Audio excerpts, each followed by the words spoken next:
batas natin Dapat ay natin seryosohin ng notaryo. Tama yun. Dapat natin seryosohin ng notaryo. malaking issue o problema pag lumipas ang panahon. Okay? Dito, marami tayong matututunan. Kaya mga kabatas natin, sana makinig tayo na mabuti at pag-aralin natin. Okay? Dito, marami tayong matututunan. Akala mo naman ang galing magturo. Parang wala kang pinahamak Di ba yan? Parang wala kang pinahamak. Mamaya makikita nyo, tapusin niyo itong programa natin na ito. Let's go. Canon 2, Section 11 Ayun na. ng Code of Professional Responsibility and Accountability for Lawyers. Nagpo-provide po yon na, quote, "A lawyer shall not make false representations or statements. A lawyer shall be liable for any material damage caused by such false representations or statements." Close False representation and statement. Bawal pala yun sa isang abogado. Kaya pag magnotaryo kayo sa mga lawyer, magkano lang naman ang notaryo, wag din ipagpalit yung lisensya ninyo sa notaryo. Maging mahigpit kayo pagdating sa notaryo, pero wag sa akin. Hindi, kasi alam mo, ako nagpapanotaryo din naman ako medyo maluwag nga. Medyo maluwag. Kasi ang sabi doon, manunumpa ang nag-aasikaso nga lang sa notaryo, yung sekretary nga lang Hindi mo nga makikita yung lawyer doon Pag pipirmahan na, pupunta na rin sa sulok o doon sa kwarto. Pipirmahan lang, pero makakaharap ninyo, yun lang sekretary. Kasi ako, kapanotaryo ko lang noong nakaraan araw quote. Dagdag. Okay. False representations or statements. Ibig sabihin, mga kabatas natin, pagsisinungaling. Ito guys take note nyo itong sinabi niya ngayon. False representation, ibig sabihin pagsisinungaling. Kanino? Sa korte. Sa pagpa-file mo ng kaso. Take note nyo to mamaya babanggitin natin. I-ano ko ng konti para maano nyo. Caused by such false representations or statements. Close quote. Dagdag. Okay. False representations or statements. Ibig sabihin, mga kabatas natin, pagsisinungaling. Yan. Tandaan ninyo yun Take note ninyo yun. Mamaya babalikan natin yan. Okay? O magsasabi ka ng hindi totoo, o kaya magre-represent ka, magpapanggap ka ng mga Pagsasabi ng hindi totoo o kaya magre-represent ka. Nako, may kliyente ito. Pwedeng ito yung kliyente. I-represent mo yung kliyente mo. Ayan, kliyente. Palagyan na natin ang kliyente. Paano hindi tayo lumayo? Si Doc Adam na. Kaya sabi ko sa inyo, i-take note ninyo ito. Napakahalaga na ito. Balikan natin ng konti. natin pagsisinungaling. Okay? O magsasabi ka ng hindi totoo, o kaya magre-represent ka, magpapanggap ka ng mga bagay na hindi naman totoo. Okay? So, pwede kang maging liable doon. At sabi ko nga sa inyo mga bats natin, ang isang pagiging abogado, sabi nila kasi noble profession yan. So, ang taas po ng ethical standards ng mga abogado. Yun, kaya hindi ka bagay dyan, di ba yan? Kasi ang mga abogado, matataas ang standard ng mga yan. Ikaw kasi yung dignidad mo, lagpak Bagsak ang dignidad mo, di ba yan? Kaya hindi ka bagay sa pagiging albularyo, abogado. So, mas maganda, alam ko, willing ka nang matanggal yung lisensya mo Willing ka na kasi mas importante na sa'yo ang pagbablog. Kaya nga bastos ka na Di ba? Kaya nga bastos ka na, di ba yan? Kasi willing ka nang, gusto mo na, ay hindi naman gusto. Kumbaga, handa ka na, yan yung right term. Handa ka na matanggalan ka ng lisensya. Huwag ka mag-alala, di ba yan? Darating din tayo dyan. Tuloy. Okay? Tuloy natin. At doon po sa kaso ng Regala versus Sandigan Bayan, GR numbers 105.938 at 108.113 decided. Ito na, punta na tayo sa pinaka-content natin ngayon. Alam nyo ba na si Doc Adam po ay meron siyang warrant of arrest na isinerve sa kanya. Actually, ano pa ito? 2022 pa ito na si Doc Adam po ay nasa Australia ngayon. Na ako naniniwala ako na kung si Doc Adam, mura lang naman ang piyansa Mura lang, kayang-kaya ni Doc Adam yung piyansa. Ang problema lang doon kasi, pag uwi niya dito sa Pilipinas, may asawa siyang Pilipina Pag uwi niya dito sa Pilipinas, poposasan siya sa airport. Nasa public figure na kasi si Doc Adam Nakakahiya naman na makita mo siya na naglalakad sa airport na mayroon posas. Nakakahiya naman yon. So siguro, isa yung sa kinakatakot ni Doc Adam. Ikalawa, yung abogadong kukunin niya. Alam ko, itong si Doc Adam, hindi na niya kukunin si Libayan. Kasi napanaginipan ko, ang tawag niya kay Libayan, idiot lawyer. Idiot. Bakit idiot? Nakikita na ninyo, bakit ba nagkaroon ng si Libayan, may gusto sana ako ipakita pero hindi ko pwedeng ipakita ito Siguro, basahin ko na lang. May gusto ko sana ipakita sa inyo yung warrant of arrest. Pero wag na, kasi hindi naman si Doc Adam ang natin dito. Ang pinaka i-content natin dito, kundi madadaanan lang natin siya. So, yung naging abogado ni Doc Adam dito, walang iba kundi si Libayan. Ngayon, ang ginawa, nung kinasuhan siya ng in global ang nagkaso. Alam niyo, sa totoo lang, may kilala ako sa, nakausap ko nga na willing naman daw silang yan. O yan, bibigyan na kita ng, Doc Adam, bibigyan na kita ng pampalubag loob. Willing naman sila na i-atras yung kaso. Willing sila, nakausap ko eh. So, kaso nga lang, kailangan kong umuwi rito. At depende na rin siguro. Depende sa kukunin mong abogado. Basta kayang hinutin yun, Doc Adam. So, punta na tayo rito. So, anong nangyari nga? Nagkaroon ng kinasuhan si Doc Adam at ang ginawa, nag-counter sila. Nagbigay siya ng counter affidavit. Alam ba ninyo yung counter affidavit? Alam niyo kung bakit siya naging wanted? Yung counter affidavit ni Doc Adam, hindi tinanggap ng korte. Kapag hindi tinanggap ng korte yung affidavit, ibig sabihin, probable cause ka agad yun. Kasi hindi ka na sumagot eh.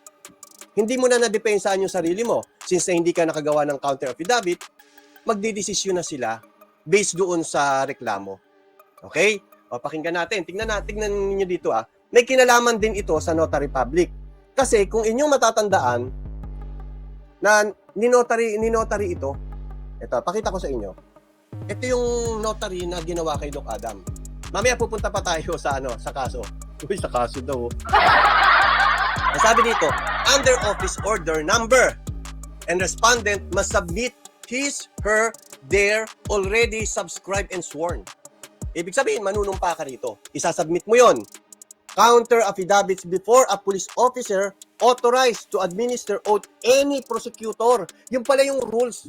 Kailangan mo mag-submit ng counter affidavit before a police officer authorized to administer oath or any prosecutor. Saan ka magsasubmit? Sa prosecutor.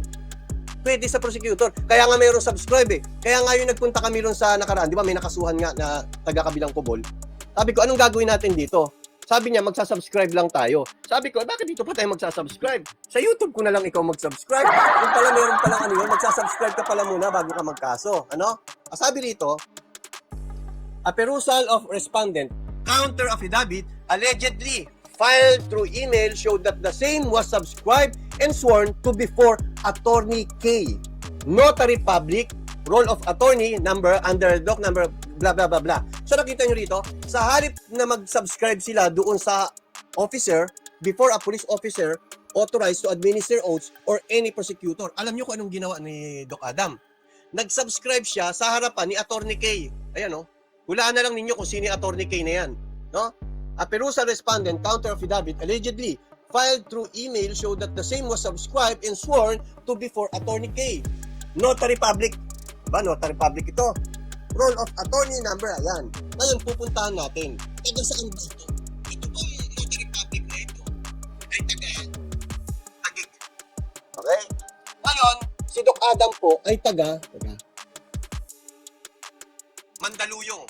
Uy, kapitbahay ni ni SRT. Pioneer.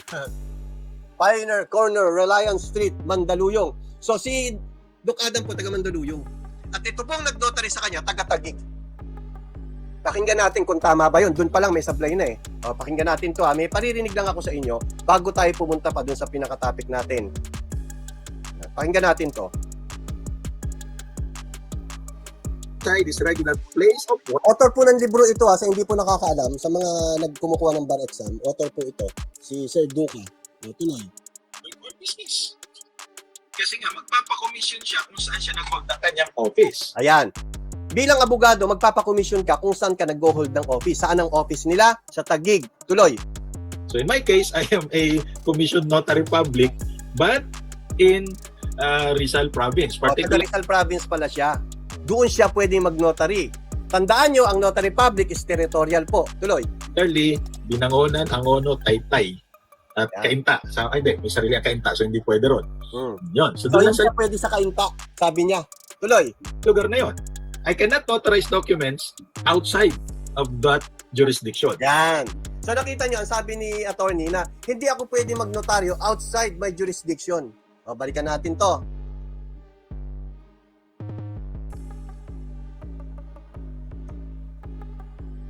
Natin to.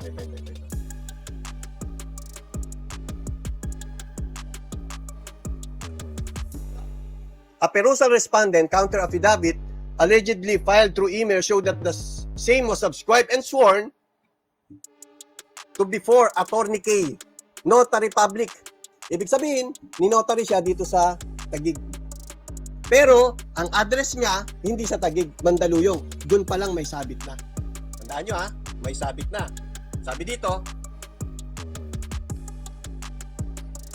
ito ang reason kung bakit naging wanted si Doc Adam. Sabi dito, the respondent was not able to file duly accomplished counter affidavit in accordance with the subpoena in office number 0488 and under subpoena, respondent failure to comply.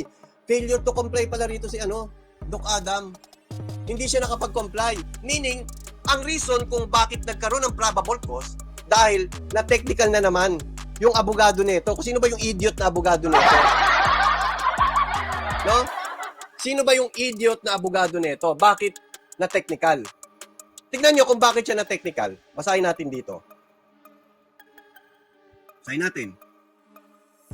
Under the subpoena issued by the investigating prosecutor, respondent counter affidavit must be duly sworn to before any member of the National Prosecution Office of the OCP Pasig, duty prosecutor of the week. So doon pala dapat manunumpa si Doc Adam, doon sa Pasig. Ang problema, paano manunumpa si Doc Adam sa Pasig kung wala siya sa Pilipinas? Kung wala sa Pilipinas si Doc Adam, sino ang nag-notary sa kanya dito sa Pilipinas? At ang nakalagay dito, subscribed and sworn to before. Kanino? Sa harap ni Attorney K. Doon siya nag-subscribe and sworn. Wala pala si dito, Doc Adam. Katunayan, dapat, nung magpapile sila ng counter, dapat pumunta sila doon sa prosecutor office. Doon sila nanumpa na ito po ang aking salaysay, counter affidavit doon sa isinampa sa akin. So nakikita na ninyo, merong problema dito.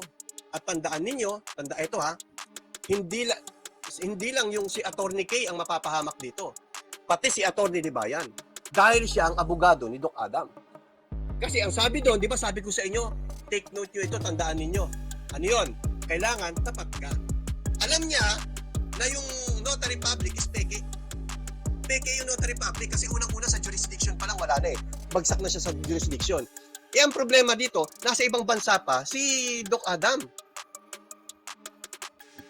Dapat ata sa Australia siya magpanotaryo. Philippine Embassy.